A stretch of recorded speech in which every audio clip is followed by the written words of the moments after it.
Okay, in this video, we're going to show you a classic TensorFlow models. It's called neural networks. It is again this is a very classic ones. They have lots of extensions, and so the basic idea is you're going to have neurals. So each of those node is called neurals, and then we have the input layers. So the input layers is basically it's gonna pass into those hidden layer 1, hidden layer 2. You can have multiple layers. So in this case, we have layer 1 and layer 2. So you will see that will be the input layer will passing the values to those hidden layer 1 and hidden layer 2, and eventually it will form a output layer. So it's just like how our neural networks, how our neural networks works. So neural networks is it's a mimic our human brains, how it works. It is actually one of the most successful models that is widely used every day in deep learning, in machine learning. So in this one, we're actually trying to use again use the lower level code to understand the whole process. The tasks is used the so-called MNIST minced data set. So this is a classic digital handwritten digits recognition. The idea is we have totally about 28 by 28 images, which is 784 features. Each of the features is actually one of the handwritten digit from 0 to 9. And then you can find more information by this link. The tasks we're going to recognize the handwrite digits to a real digits. And here we first import a bunch of the packages, and then we're going to define the parameters. We have number of classes is 10 from 0 to 9, and the number of features is 784. Totally we have 784 data features, the images. And the training parameters, the learning rate is 0.1, and the training steps is 2000. If you have GPU, you probably can make the training steps even more. And the batch size is 256, and the display step is 100. As we introduced in the previous video, the whole process of data mining or deep learning for a certain model is actually play with those parameters to determine, sometimes we gotta change those values to bigger or smaller. Then you're gonna see how fast we can converge the arrows. The arrows can go to close to minima. And then in this case, the new neural network actually has two parameters. How many nodes, how many neurons you're going to have. So for layer 1 we have 128.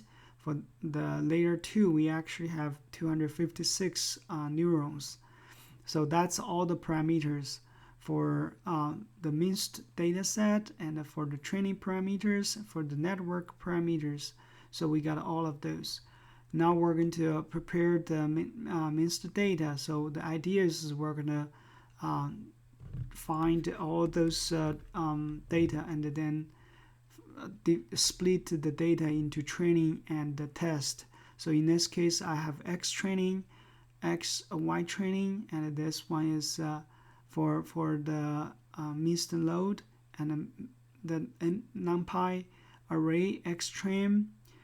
For the X train, then I am going to have floating number as an array as X train and X test. those are actually a the converted to 34 floating 34, and when we load it, we have x train, y train, x test, y test. So x train and x test, that will be one set, and then y train, y set, y test, that will be another set. So we've converting them to floating numbers, and then flatten the image to 1D vector of 784 features. So we have the x train, x test as reshape the lumpy of x and x test reshape to as a numpy.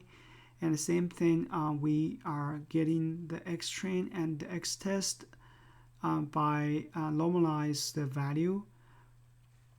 So eventually it's going to be between 0 to 1, because the maximum value of x train and x test will be between 0 to 256, 0 to 255, totally 256 possible values. The next one will actually get the training data, use the TF data API to reshuffle them. So we actually reshuffle 5,000 of them. Even we add some repeat values, and so we slice them and reshuffle to make the data set a little bit bigger. And we create the TensorFlow model. So it's going to be neural networks. So that's our model. So we define the class. Again, this is a very lower level. We in reality, you don't have to define this. You can directly use the TensorFlow. All you need to do is just specify a bunch of parameters and loss functions and the optimizer. That's it. You don't have to redo this from a very low level. So this is our constructor, and we actually have to call the parent class constructor as well. And then we have the fully connected hidden layers, and then we have the second hidden layers, and then we're gonna have the fully connected hidden layers. So that's actually from the input. Then we have hidden layer 1, hidden layer 2, and then we have the output layer. So that's all of it. So that's all in itself as attributes of the neural network. When we call set the forward pass, so when this is called, we actually will have the training. In this case, is training is false, so we actually execute all the 3 layers. So the layer 1, hidden layer 1, hidden layer 2, and output layer. So if it is not training, then we get the softmax. So we use the cross entropy. We use the cross entropy expected logits without the softmax. So that's one of the loss functions. So we actually use that and then get the x, and that will be returned. And so here, once the class is created, we actually generate an object of this class. That is the neural underscore let. And so here we define the cross entropy loss. Again, this one you don't have to reinvent the wheels. It's already there. So here we simply just redo that. So you have x and y, you pass the x and y, you get the x and y as the parameters. You use the TensorFlow methods for the whole thing. You calculate the loss function, you just reduce the mean as a function and return it. So once we have that, and then we defined the accuracy method or function, and the accuracy is simply just get the correct prediction. So you have the y prediction, you have y true, and then So that will have the equal of those two values. If the equal of the two values, that will means this is a correct prediction. So this will eventually calculate the mean, reduce the mean of the equality of the two values, predicted value and the y true value. And then once we have that, then we simply just use the stochastic gradient descent optimizer. So that's our optimizer. So here we define our run optimization. So we run the whole steps. You will notice that this is pretty much the same thing. You basically run this and get for those values, you calculate the predict and the loss value, and then you apply the variables to update. You're going to update the variable and then compute the gradient, and then update the W and B. So by checking the gradient which has the loss, if the loss goes small, then you follow the same direction. If the loss goes bigger, you go to opposite of the change. So that will eventually give you the optimized value when the loss converge. So in this example, where actually has a for loop and running all the optimization, and then every 50 steps or every 100 steps, we actually print out the loss and the accuracy.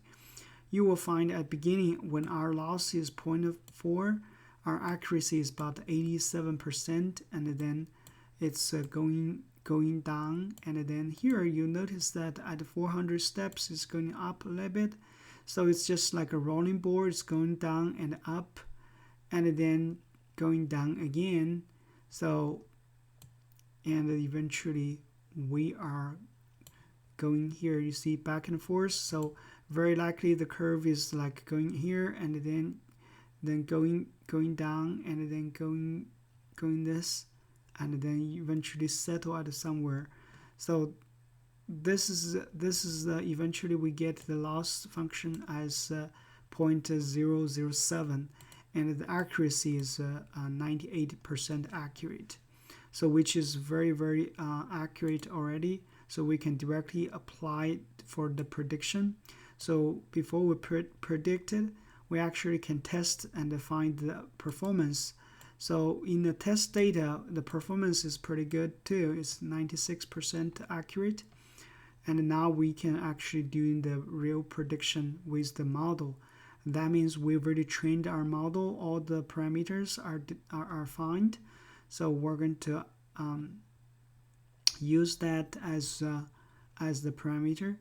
So here we are actually have 5 images for the prediction. So that will be our test images. So this is once we run this neural net test image, we get the prediction, and here it shows for each of the images what is actually prediction.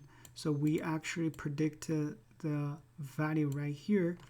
So you will see this is look like a 7, and the model predict as 7.